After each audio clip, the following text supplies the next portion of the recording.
obviously you have a young cornerback room now. You lost Cam Kevin to the transfer portal, and Smith's really stepping up as a leader, as it seems. What is your impression of that room heading into spring camp?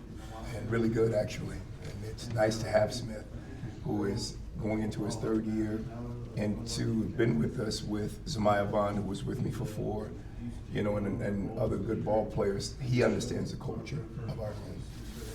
Help, work, and then work some more. Help the young kids.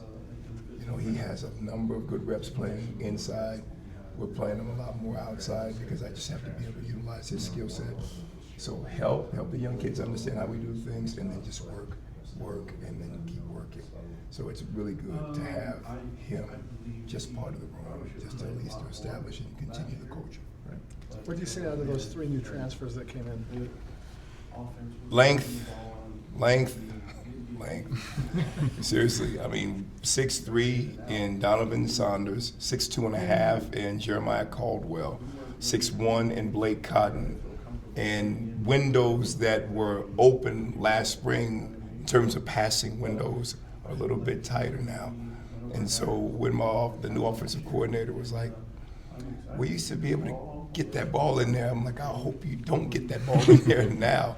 And it's fun to have, some longer corners. Not as fast as we've always been, but savvy. In a moment, we'll see how physical. But I love the length. They create problems at the line of scrimmage and man coverage. They are disruptive in zone. They're dropping in the correct areas. And it's just like playing basketball when you have a lot of long folks on the court. It's hard to pass the ball, take certain angles on layup to the board.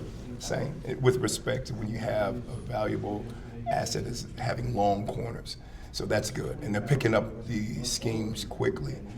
This morning was 5:30 in the morning. And they don't like that, but I don't really care. So.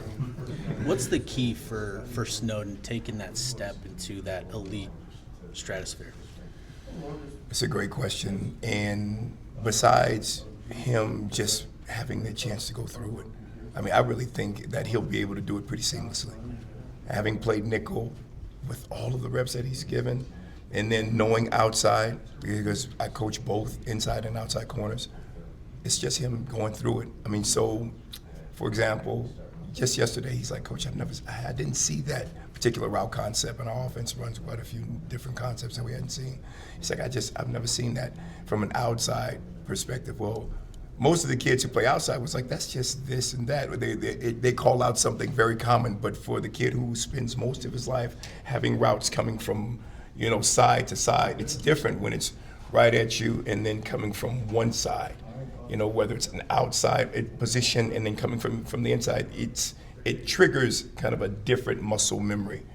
So when you have somebody specialize in a position as nickel, you love that, because they see things that outside corners don't, given the world that you're in. So I think the next big step for Smith in order to really become the guy that he wants to is just reps.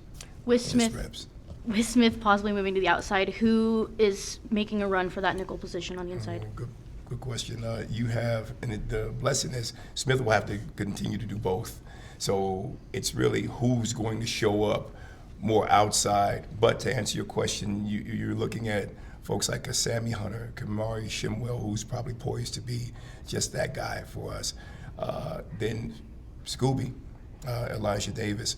I think I have to be able to cross-train in a way that I didn't before, because kids are so apt to go so quickly. And so long gone are the days of having a kid for 2, 3, 4 years in a program. I need to have this kid with me for maybe 6 months at a time. And in that 6 months, I need to be able to cross-train you as an outside corner and introduce you to certain concepts in the inside. So those are the guys that I hope would be able to kind of emerge. My dark horse out of everybody is Jackson Benny. Jackson, who plays safety, we just ran our 40s. He ran 4.46 twice. I knew he was fast, but I had no idea. Jackson, local kid, great kid. His brother played for us, was a tight end. I think he transferred and left and went to Weber now. But phenomenal family. I just think his skill set is pretty special, being 6'1.5", playing inside. You usually don't have the tendency to keep taller corners at nickel, but when you can run as well as he can, and as long as he is, you can be a bit disruptive. You also brought in Jason Stokes Jr., one of the freshmen. What are you seeing from him early on? Love him. Just, again, almost 6'1.5". He just put it down to 4.47. He gained 21 pounds in 7.5 weeks. Damn. Right? That's what I say every time.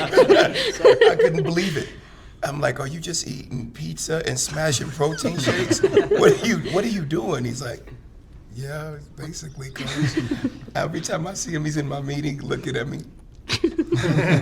I'm like, oh, he's drinking something. I'm like, usually I don't like people eating or drinking in my meetings, but he's the exception. I was like, they're like, well, coach, we're all kind of thin. The corners are like, can we all eat a little bit? So you deal with it. But this kid is awesome. He's so much fun. He just works and works and works. And he's the kind of kid that what no one knows is how aggressive he is. Incredibly good tackler. You know, at his high school in Austin, he played corner as well as safety, and his skill set is so fun. Yeah, I see a lot of good things from him, and it's kind of coming at him really fast, but it's just kind of par for the course. But I think he'll be fine. How valuable was last year for Elijah, and what kind of steps do you need to see from him this season? Scooby? Incredibly valuable. Scooby's the kind of kid that has to have confidence in himself. And when you didn't play corner out of high school, and I knew that going to Florida to get him, you always wondered, I'm not built to be playing backwards. And every receiver says the exact same thing. Coach, I don't think I can do this. And he said that for the first year. I don't think I can do this. I don't think I can do this. Well, we do, and we believe that you can. And last year showed him that he could. He made some plays that were so special. We call it teach tape clips. And he saw himself. I'm like, you're on. He says, Coach, you put me in the teach tape clips. I said, I didn't want to, but I just had to. I said, I just had to, because your athleticism, your knowledge of the program, how you've been, you deserve it. You deserve to be the person upon which you're trying to model certain things. You're the example, son. Believe in yourself. And so it was huge. I love the steps he's making right now. Love him. Morgan was talking about forcing more turnovers, and Yes. obviously Yes. corners, interceptions, but how much has come down to tackling, the opportunities to punch the ball out, strip the ball? Great When a question. guy doesn't know you're tracking him down from behind? It's huge, and I was so upset, and Coach is 100% right. I was so upset yesterday because I thought we had not only more opportunities to make big plays, but from the corner group. Jeremiah Caldwell dropped 2 interceptions, one of which in the end zone, and people are like, Coach, why are you so demonstrative? It doesn't even matter that much, it's just practice. I said, it matters that much. Because what you do here will be exactly what you do in the game. And if it's just, oh, we'll get the next one at the next practice, you won't, because the next one won't come at the next game. So making kids understand how valuable the interception is in practice. You know, all of my boys spend time on the jugs after every practice. I want us to catch more. The receivers catch for a living. We catch sometimes because you have to and you need to. So to become more familiar with just the speed at which a ball is coming, having it thrown at you all the time, and then being so violent. And Coach Beck, our new offensive coordinator, is awesome. He's like, get the ball out if you can get the ball out. Strip it. All right, Coach. We're trying, and I love that green light for us because it allows us to be more aggressive, and we need to constantly. And I don't think we were as much as we have been in the past, just being much more aggressive at practice in all phases, because you get through a season sometimes and you don't want to get anybody hurt. And so you can't do everything that you would normally do in the beginning of the season, toward the middle, toward the latter part. But in spring, we're not praying for a game. I'm trying to get people's skill set better. So I think that hopefully some of the things we're working on with forcing more turnovers will start to manifest.